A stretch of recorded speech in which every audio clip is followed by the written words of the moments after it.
Hi, I'm Christine, and I'm glad you're watching this. And today I'm going to be talking about the effects of narcissistic abuse. And the reason I do this is to free others from that bondage of constant anxiety, constant fear, constant depression, constant cycle of not knowing who they are, or where they're headed, and even to prevent others from ending their lives while thinking their current situation is the end of their story. So, I'll share with you a short story.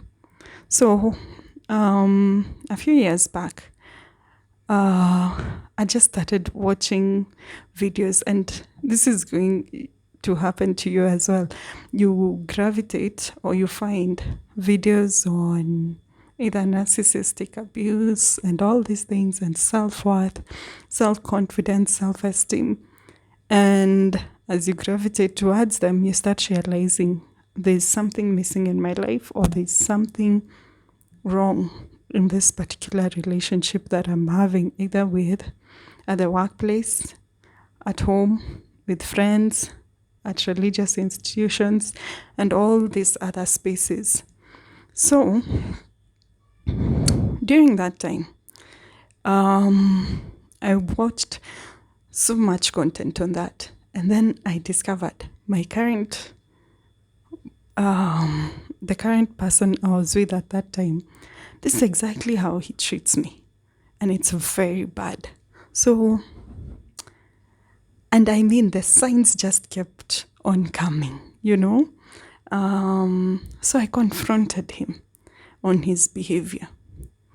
And typical narc behavior, he pushed it back on me and was like, no, you seem to have anger issues. You need to go for counseling. There's something wrong with you. And this is something you can expect once you start confronting them. That's why I tell you, there's no need to even confront them. They will never take accountability. So it turned around. I have the problem. I'm the one with the anger issues, and I'm the one who needs counseling. So I go for counseling. That time, I don't even know why. I mean, I'm going because I want to please this person. I'm thinking I'm saving my relationship. So I go. I get there, we start the discussion, and she's asking me about, myself, to talk about myself. So I'm talking about my accomplishments. I'm talking about what I can do, my capabilities, how strong I am, how I can thrive in this. Then she asks me, those are all very good. You've talked about what you can do. I'm asking, who are you? Do you know I could not answer that question? And why is that? Because the abuse I had suffered had devalued me to the point where I had to check the room before I even say something, so that I ensure I'm not angering anyone. You can imagine even giving your opinion. There's a time I gave an opinion on this car called the Audi or Audi, however you pronounce it, and the eyes I was given for saying that would be a car I admire. It was like, you've disappointed me. Really? Just the opinion of the car. So I had gotten used to that. Like, I would first check his face, then I answer questions, because I don't want to upset him.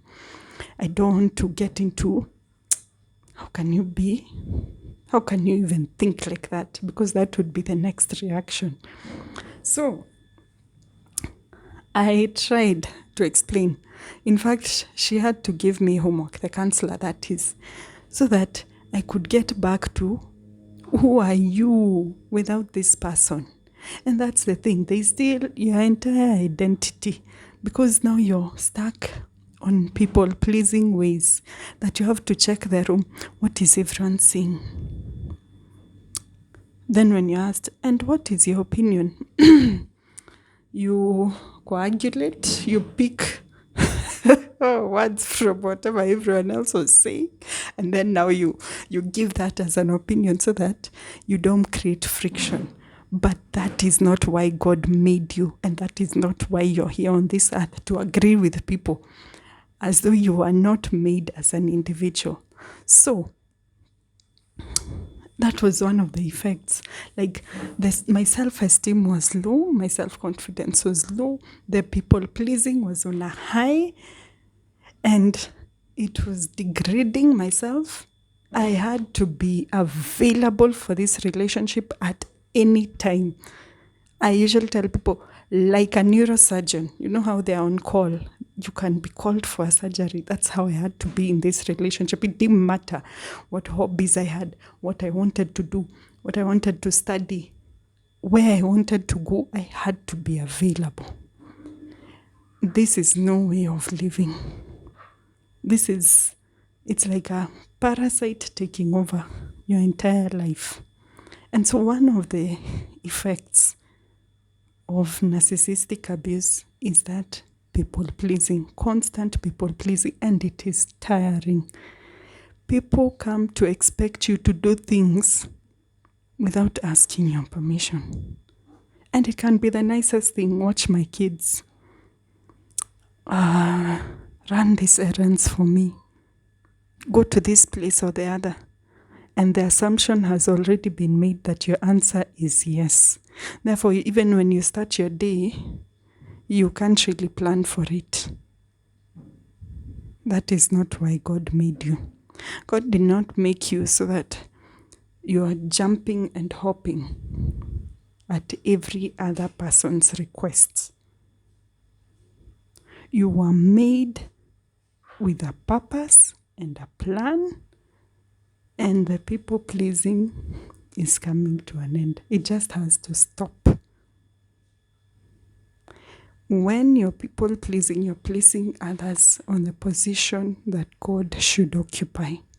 And their voice and their instruction becomes greater than his own, whereby he could tell you something, but because this person you've held highly has said something different, you follow this person. So I'm telling you today, break free off of that relationship. And whatever you think you're getting there, God has so much more in store for you. So God be with you, and I'll see you on the next one.